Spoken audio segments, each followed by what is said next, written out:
Yoo yaa jenne jirtu kabajamtoonni maatiiwwan lammishootu alaamanni sa'a namni maatiin waatiin maasiin nagaa ani lammiin keessan galata waaqaa ta'uu nagaa kiyyaa sinillee baga nagaa taatanii baga nagaan wal argina jechuun barbaada.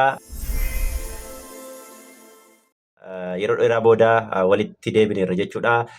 Egaa akkuma beekamu YouTube channelii kanarratti suur-sagalee erga gadhiisee xiqqoo bubbuleen ture. Namoonni baay'een illee na gaafachaa turtanii YouTube hojjechuunis ta'e suur-sagalee hojjechuunis ta'e naan jettanii na gaafachaa turtanii jechuudha karaa adda addaa. Warra na gaafachaa turtan guddaanaaf galatoomaa jechuun barbaada. Ulfaadhaa anillee wanti na balleesse waan xiqqoo sababa xiqqoo biizii ta'een bade malee yoomiyyuu suur-sagalee hojjechuu hin dhiisu jechuudha.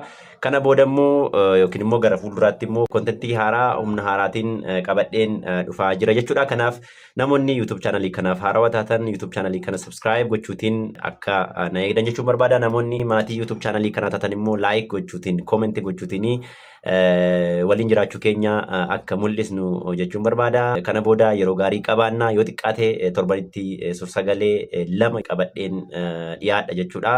Kana waadaa isinii galuun barbaada.